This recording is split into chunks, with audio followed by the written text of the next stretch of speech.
राधे राधे प्रिय भक्तों, प्रेम, श्रद्धा और भक्ति के साथ आप सभी का इस पावन कथा में हार्दिक स्वागत है। आज हम जिस पवित्र तिथि की कथा सुनने जा रहे हैं, वो केवल एक तिथि नहीं, बल्कि जीवन के अंधकार से प्रकाश की ओर जाने का द्वार है। आज है पौष अमावस्या, वो अमावस्या जो हमें ये सिखाती है कि जब अंधकार अपने चरम पर होता है, तभी प्रकाश का जन्म निकट आता है। आज हम पौष मास के द्वार को पार कर माघ मास के पुण्य लोक में प्रवेश करने जा रहे हैं। शास्त्र कहते हैं, पौष की अमावस्या जो मन, कर्म और भाव से पूजित होती है, वो जन्म जन्मांतर के पापों को भस्म कर देती है। इसलिए कथा आरंभ करने से पहले आप सभी से एक छोटा सा निवेदन है। यदि आपने अभी तक हमारे चैनल को सब्सक्राइब नहीं किया है, तो कृपया कर लीजिए। इस दिव्य कथा को अपने परिवारजनों और प्रियजनों के साथ अवश्य साझा कीजिए, क्योंकि आज की कथा आत्मा के उस स्तर तक ले जाती है जहां केवल ईश्वर और भक्त शेष रह जाते हैं। अब आइए श्रद्धा के साथ पौष अमावस्या की दिव्य कथा का आरंभ करते हैं। भक्तों, सनातन धर्म में पौष मास को तप, त्याग और पितृ तृप्ति का विशेष काल माना गया है। ये मास शीत ऋतु का चरम समय होता है, जब प्रकृति स्थिर होती है और मनुष्य को अंतरात्मा की ओर देखने का अवसर मिलता है। पौष अमावस्या, जिसे तर्श अमावस्या भी कहा जाता है, वो पावन तिथि है जब पितृलोक धरती के सबसे निकट होता है। पूर्वज अपनी संतानों की श्रद्धा से तृप्त होते हैं। दरिद्रता, रोग, वैवाहिक बाधा और पितृदोष का नाश होता है। शास्त्रों में कहा गया है, अमावस्या तिथोदत्तम पितृणाम तृप्तिदायकम, अर्थात अमावस्या के दिन दिया गया दान पितरों को प्रत्यक्ष तृप्ति देता है। इसी पावन तिथि से जुड़ी है एक अत्यंत करुणामयी, प्रेरणादायक और चमत्कारी कथा, एक गरीब ब्राह्मण और उसकी पुत्री की कथा, जिसने आज भी करोड़ों भक्तों के जीवन में आशा का दीप जलाया है। और आज जब हम पौष मास के द्वार को पार कर माघ मास में प्रवेश करने वाले हैं, तो ये कथा हमें सिखाती है कि श्रद्धा, सेवा और सत्य के मार्ग पर चलने वाला कभी अकेला नहीं होता। स्वयं ईश्वर और पितृगण उसके रक्षक बन जाते हैं। तो आइए श्रद्धा से मन को शुद्ध करें और इस पावन कथा का श्रवण आरंभ करें। बहुत समय पहले की बात है। भारतवर्ष के एक छोटे से गांव में एक अत्यंत निर्धन किंतु धर्मपरायण ब्राह्मण निवास करता था। उसके पास ना कोई भूमि थी, ना धन संपत्ति, ना ही कोई सहारा था। उसका जीवन यज्ञ, पूजा, वेद पाठ और सेवा में बीतता था। जो कुछ भी उसे मिलता, वो उसी में संतोष कर लेता। उस ब्राह्मण की एक ही संतान थी, एक पुत्री। वो कन्या अत्यंत सुंदर, संस्कारी, सेवा भाव से परिपूर्ण, माता पिता की आज्ञाकारी थी। कन्या प्रतिदिन प्रातः स्नान कर सूर्य को अर्घ्य देती, तुलसी और पीपल की सेवा करती और माता पिता की तन मन से सेवा करती। परंतु गरीबी ने उस घर को जकड़ रखा था। ब्राह्मण का सबसे बड़ा दुख यही था कि उसकी पुत्री विवाह योग्य हो चुकी थी, परंतु दहेज देने की सामर्थ्य नहीं था। कोई रिश्तेदार सहायता को तैयार नहीं था। समाज की दृष्टि कठोर थी। दिन बीतते गए, पुत्री की आयु बढ़ती गई और पिता का मन चिंता से भरता गया। रात के समय वो ब्राह्मण आकाश की ओर देखकर आंखों में आंसू लिए प्रार्थना करता, हे नारायण, मैंने कभी अधर्म नहीं किया, फिर मेरी पुत्री का ये भाग्य क्यों? पुत्री सब देखती थी, पर कुछ कहती नहीं थी। गरीब ब्राह्मण की पुत्री बाहर से शांत दिखाई देती थी, परंतु उसके हृदय में अनेक पीड़ाएं छिपी थी। वो देखती थी, पिता दिन रात चिंता में डूबे रहते, माता गृह कार्य करते करते थक जाती, समाज की बातें पिता के हृदय को छलनी कर देती। कई बार पड़ोस की स्त्रियां आपस में कहती, बेटी बड़ी हो गई, अब तो विवाह होना चाहिए। ये शब्द कन्या के हृदय में तीर की भांति चुभ जाते। रात को जब सब सो जाते तो वो दीपक के सामने बैठकर भगवान विष्णु का ध्यान करती थी। हे श्री हरि, यदि मेरा जन्म माता पिता के लिए भार बन गया है तो मुझे कोई ऐसा मार्ग दिखाइए जिससे उनका दुख दूर हो सके। उसकी आंखों से आंसू बहते पर होठों पर कभी शिकायत न आती। एक दिन गांव में चर्चा होने लगी। आज पौष अमावस्या है। गांव के लोग प्रातः नदी स्नान, पितृ तर्पण, ब्राह्मण भोजन और दान पुण्य की तैयारी करने लगे। कन्या ने अपनी माता से पूछा, माँ, पौष अमावस्या का क्या महत्व है? माता ने कहा, बेटी, ये तिथि पितरों को प्रसन्न करने वाली है। इस दिन जो भी श्रद्धा से व्रत करता है उसके जीवन की बड़ी से बड़ी बाधा भी दूर हो जाती है। ये सुनकर कन्या के हृदय में एक आशा की किरण जाग उठी। रात को पिता फिर चिंता में बैठे थे। कन्या ने साहस कर कहा, पिताजी, मैं इस बार पौष अमावस्या का व्रत करना चाहती हूँ। ब्राह्मण चौंक गए। बेटी, ये व्रत कठिन होता है। हम गरीब लोग कैसे विधि विधान कर पाएंगे? कन्या ने नम्रता से उत्तर दिया, पिताजी, व्रत धन से नहीं, श्रद्धा से पूर्ण होता है। यदि मन शुद्ध हो तो भगवान स्वयं मार्ग बना देते हैं। पिता की आंखों में आंसू आ गए। उन्होंने पुत्री के सिर पर हाथ रखकर कहा, बेटी, यदि यही तुम्हारी इच्छा है तो ईश्वर तुम्हें अवश्य फल देंगे।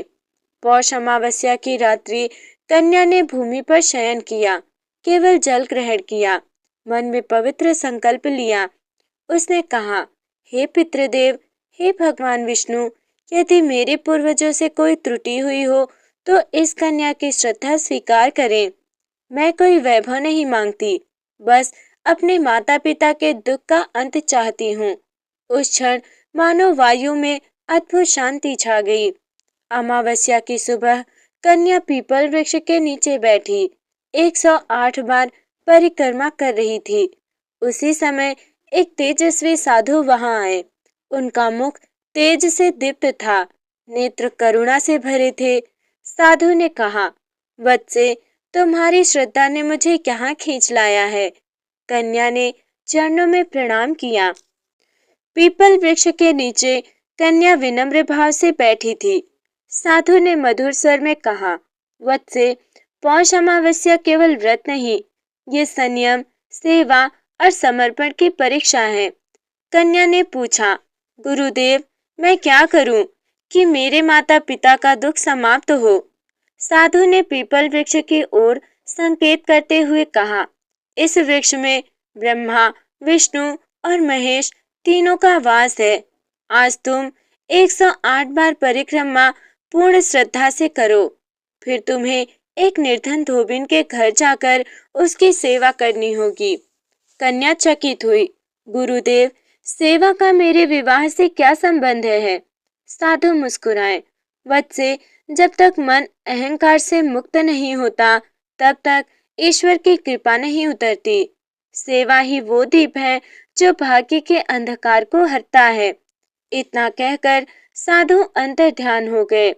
कन्या के हृदय में अद्भुत शांति और दृढ़ निश्चय था।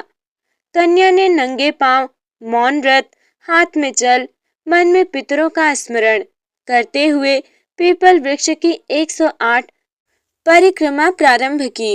हर परिक्रमा में वो कहती, हे विष्णु, मेरे कर्मों को शुद्ध करिए। 108वीं परिक्रमा पर उसकी आंखों से आंसू बह निकले। वायु में मंद सुगंध फैल गई। परिक्रमा के पश्चात कन्या गांव की उस गली में पहुंची जहां एक अत्यंत निर्धन धोबिन रहती थी। उसका घर, टूटी हुई दीवारें, चूल्हा बुझा हुआ, आंखों में थकान। कन्या ने चरण छूकर कहा, माँ, मैं आज आपकी सेवा करना चाहती हूँ। धोबिन बोली, बेटी, मेरे पास देने को कुछ नहीं है। कन्या मुस्कुराई, माँ, सेवा लेने से नहीं, देने से होती है। कन्या ने घर साफ किया, पानी भरा, कपड़े धोए और भोजन बनाया। धोबिन भाव विभोर हो उठी। उसने कहा, बेटी, आज मेरे घर में लक्ष्मी स्वयं आई है। सेवा करते समय कन्या के मन में कभी थकान नहीं आई। शाम को धोबिन ने अपनी पोटली खोली। उसमें था एक पुराना सिंदूर का डिब्बा। धोबिन ने कहा, बेटी, ये मेरे सुहाग की निशानी है। इसे अपने माथे पर लगा लो। मेरी यही आशीर्वाद है। कन्या सुकुचा गई। माँ, मैं अविवाहित हूँ। धोबिन बोली, बेटी, जब सेवा सच्ची हो तो आशीर्वाद स्वयं नियम तोड़ देता है। कन्या ने श्रद्धा से सिंदूर लगाया। जैसे ही कन्या ने धोबिन की दी गई सिंदूर की पोटली अपने माथे पर लगाया, वातावरण में हल्की सी रोशनी फैल गई। चंद्रमा की शीतलता और पीपल वृक्ष की ठंडी छाया में एक मधुर गंध संपूर्ण आंगन में व्याप्त हो गई। कन्या ने पाया कि उसके हाथों और सिर पर एक अदृश्य शक्ति का स्पर्श है। साधु के शब्द याद आए। सच्ची सेवा और श्रद्धा से किए गए कर्म स्वयं ईश्वर को प्रसन्न करते हैं और नियम भी उनके अनुकूल बदल जाते हैं। कन्या की आंखों में विश्वास और श्रद्धा का प्रकाश चमकने लगा। उस समय गांव के बाहर एक वृद्ध साधु प्रकट हुए। उन्होंने देखा कि कन्या पीपल की परिक्रमा पूरी करके धोबिन की सेवा कर रही है। वृद्ध साधु बोले, हे कन्या, तुम्हारे इस कर्म से तुम्हारा पिता और पितर प्रसन्न है और देखो, तुम्हारी सेवा से आज मृत धोबिन का पति पुनर्जीवित होगा। धोबिन कांप उठी। कहाँ से आए ये लोग? साधु ने मुस्कुराते हुए कहा, सच्ची श्रद्धा और सेवा में ही चमत्कार छिपा है। धोबिन के घर का वातावरण बदलने लगा। अचानक पुराने घर में हल्की रोशनी फैल गई। टिमटिमाती लौ में दीपक स्वयं जलने लगे। धोबिन की आंखों के सामने उसके मृत पति का स्वरूप प्रकट हुआ। पति ने कन्या को देखा और कहा, बेटी, तुम्हारी सेवा और श्रद्धा से मेरी आत्मा को शांति मिली। आज से मैं तुम्हारा पालन करूंगा और तुम्हारे घर तथा परिवार में समृद्धि आएगी। धोबिन रोती हुई बोली, हे भगवान, ये कैसे संभव हुआ? साधु बोले, विश्वास और सेवा से सब संभव है। पौष अमावस्या का व्रत यही दिव्यता लाता है। कन्या के चेहरे पर मुस्कान थी। उसकी आंखों में आनंद और शांति झलक रही थी। वृद्ध साधु बोले, अब तुम वापस जाओ।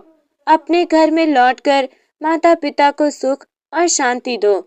याद रखो, सेवा और श्रद्धा से बढ़कर कोई धर्म नहीं। तुम्हारा विवाह और परिवार अब हमेशा के लिए धन्य होंगे। कन्या ने प्रणाम किया और गांव की ओर चल पड़ी। जैसे ही वृद्ध साधु ने कन्या को आशीर्वाद दिया, गांव के लोग उसकी ओर देखने लगे। सभी ने देखा कि कन्या के चेहरे पर दिव्यता का प्रकाश फैल रहा है। बालकनी से रश्मि की तरह उजाला हर घर में फैल गया। कन्या के माता पिता ने देखा कि उनकी बेटी अब विवाह योग्य हो चुकी है। उनकी आंखों में गर्व और खुशी के आंसू थे। वृद्ध साधु ने कहा, बेटी, अब तुम्हारा विवाह होगा। जो वर तुम्हारे लिए सही है वो स्वयं प्रकट होगा। और अचानक गांव में एक सुंदर युवक प्रकट हुआ। उसका रूप और चाल मानो दिव्यता से भरा हो। आंखों में करुणा और आत्मिक शांति झलक रही थी। हाथ में धन धान्य और परिवार के कल्याण का भाव। वृद्ध साधु बोले, यही तुम्हारा वर है। इसे अपनाओ और घर में सुख समृद्धि लाओ। कन्या ने प्रणाम किया और वर के साथ विवाह की तैयारी शुरू हुई। विवाह से पहले कन्या को वृद्ध साधु ने आदेश दिया कि 108 बार पीपल वृक्ष की परिक्रमा कर प्रत्येक परिक्रमा में ध्यान से अपने माता पिता, परिवार और पितरों की सुख शांति की प्रार्थना करना। ये व्रत और सेवा का अंतिम रहस्य है। कन्या ने श्रद्धा से ये परिक्रमा पूरी की। हर परिक्रमा में गांव के लोग शामिल हुए। वातावरण में मधुर संगीत और दीपक की रोशनी बिखरी। पितरों की आत्माएं प्रसन्न हो गईं और आसमान से दिव्य प्रकाश गिरा। विवाह के दिन युवक ने कन्या को देखा और कहा, हे कन्या, तुम्हारी श्रद्धा और सेवा से मैं आज तुम्हारा जीवन साथी बन पाया हूँ। हम साथ में अपने परिवार और गांव में सुख समृद्धि लाएंगे। कन्या ने प्रणाम किया और कहा, हे भगवान, ये सब आपके आशीर्वाद से ही संभव हुआ और यहीं से कन्या और उसके पति का घर हमेशा के लिए धन्य और सुखी हुआ। भक्तों, गांव में अन्न और धन की वर्षा हुई। गरीब ब्राह्मण का घर पूरी तरह खुशहाल हो गया। पितरों की आत्माएं आनंदित हुई। कन्या का विवाह और पारिवारिक जीवन दिव्य और मंगलमय बन गया। वृद्ध साधु ने कहा, पौष अमावस्या का व्रत और सेवा प्रत्येक व्यक्ति के जीवन में भक्ति, श्रद्धा और समृद्धि लाता है। ये कथा यही सिखाती है कि ईश्वर की भक्ति और पितरों की सेवा से जीवन में किसी भी बाधा को दूर किया जा सकता है। कन्या और उसके पति के घर से समृद्धि फैलने लगी, लेकिन ये खुशहाली केवल उनके घर तक सीमित नहीं रही।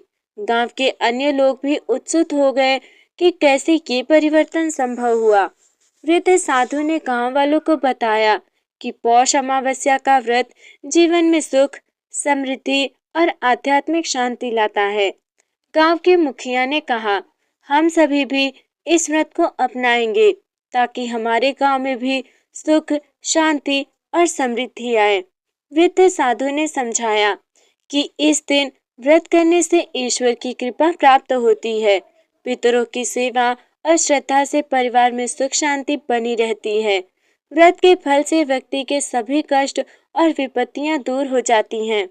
साधु ने गांव के लोगों को ये भी बताया कि पौष अमावस्या का व्रत केवल अन्न या धन की प्राप्ति के लिए नहीं, बल्कि ये मानसिक और आत्मिक विकास का भी मार्ग है। जो व्यक्ति पूरी श्रद्धा और भक्ति से व्रत करता है, उसका जीवन हर क्षेत्र में समृद्ध होता है। कन्या के विवाह और घर की खुशहाली से गांव में आत्मिक ऊर्जा फैल गई। गांव के लोग अपने जीवन में सुधार करने लगे। खेतों में फसल अच्छी हुई और व्यापार में वृद्धि हुई। बच्चे और बुजुर्ग सभी स्वस्थ और प्रसन्न रहने लगे। वृद्ध साधु ने कहा, जो भी इस व्रत का पालन करेगा, उसके जीवन में सूर्य की तरह उजाला और चंद्रमा की तरह शांति बनी रहेगी। ये व्रत व्यक्ति को भौतिक और आध्यात्मिक दोनों रूप से लाभ पहुंचाता है। कन्या और उसके परिवार के घर से जो दिव्यता और सुख फैल रहा था, वो केवल उनके घर तक सीमित नहीं रहा। गांव के अन्य लोग भी देखकर आश्चर्यचकित हो गए। हर किसी के मन में ये विचार आया कि ऐसा कैसे संभव हुआ। फिर वृद्ध साधु ने समझाया कि पूरे परिवार की भक्ति और अमावस्या व्रत ने ये दिव्यता उत्पन्न की। गांव के बच्चे और युवा भी उत्साहित हुए। वे व्रत के बारे में जानना चाहते थे और अपने माता पिता से सीखने लगे। साधु ने गांव वालों को बताया कि श्रद्धा और भक्ति से व्रत करें। केवल नियम का पालन करना पर्याप्त नहीं, मन और हृदय से भक्ति भाव होना चाहिए। दान और सेवा का महत्व। गरीबों को भोजन देना, ब्राह्मणों को भोजन और वस्त्र देना शुभ माना जाता है। इससे व्रत के फल दोगुने हो जाते हैं। अन्न और पानी का संयम। अमावस्या को हल्का भोजन करें और रात भर जागकर पूजा करें। ये शरीर और मन दोनों को शुद्ध करता है। साधु ने कहा, जो भी व्यक्ति इस दिन अपने कष्ट और दुखों को भगवान के चरणों में छोड़कर व्रत करता है, उसका जीवन हर क्षेत्र में सुखमय और संपन्न बन जाता है। वृद्ध साधु ने एक कथा सुनाई। एक गरीब ब्राह्मण और उसकी कन्या ने पौष अमावस्या का व्रत किया। अगले वर्ष उनके घर में अचानक सुख, शांति और समृद्धि आई। गांव के लोग ये देखकर बहुत प्रभावित हुए।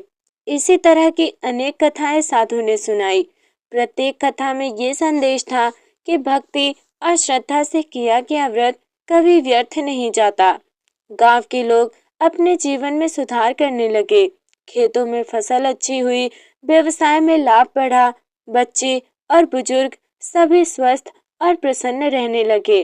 वृद्ध साधु ने सभी को ये भी समझाया कि ये व्रत केवल आज के लिए नहीं है, बल्कि ये जीवन भर के लिए शुभ परिणाम देता है। इसे नियमित और पूरे श्रद्धा भाव से करें। जीवन में कोई भी कठिनाई इसे रोक नहीं सकती। जैसे जैसे व्रत के दिन पूरे गांव में चर्चा आए, लोग समझने लगे कि ये केवल एक धार्मिक अनुष्ठान नहीं, बल्कि आध्यात्मिक उन्नति का माध्यम है। वृद्ध साधु ने समझाया, मन शुद्ध होता है जब व्यक्ति पूरे विश्वास और श्रद्धा के साथ व्रत करता है। हृदय में करुणा और प्रेम उत्पन्न होता है। अच्छे कर्मों का भाव जीवन में प्रवेश करता है। जो भी व्यक्ति इस दिन केवल अपने लाभ के लिए नहीं, बल्कि दूसरों के सुख और भलाई के लिए व्रत करता है, उसका भाग्य स्वयं बदल जाता है। व्रत करने के बाद कन्या और उसके पिता के जीवन में अद्भुत परिवर्तन हुए। उनके घर में अन्न की कभी कमी नहीं रही। गांव में सभी लोग उनके घर के उदाहरण को देखकर प्रेरित हुए। कन्या पढ़ाई में उत्कृष्ट हुई और पिता का व्यवसाय फल फूल गया।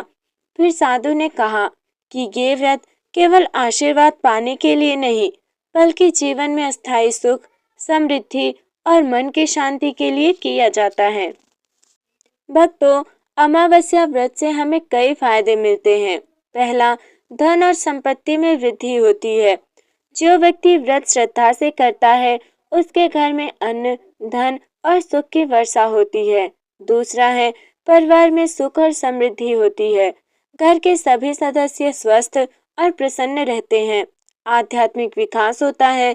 व्रत करने वाले का मन शांत, विचार निर्मल और आत्मा परिपूर्ण होती है। और सबसे बड़ा फल ये है कि हमारे कष्टों का नाश होता है, बीते पाप और कठिनाइयों का नाश होता है। भगवान भक्त के जीवन में सुख और सफलता लाते हैं। साधु ने सभी को ये संदेश दिया कि व्रत केवल नियम और कर्म कांड नहीं, ये आपके हृदय, विचार और जीवन में बदलाव लाता है। इसे पूरे विश्वास और भक्ति भाव से करें। तो प्रिय भक्तों, उम्मीद है कि आपको आज की पौष अमावस्या की कथा पसंद आई होगी। यदि आप इस कथा से कुछ सीख पाए और अपने जीवन में इसे अपनाना चाहें, तो कृपया इस वीडियो को लाइक और शेयर जरूर करें। साथ ही हमारे चैनल को सब्सक्राइब करें ताकि आप पा सके ऐसी दिव्य कथाएं और व्रत की महिमा से जुड़ी जानकारियां। राधे राधे। ईश्वर आप सभी के जीवन में शांति, समृद्धि और भक्ति लाएं।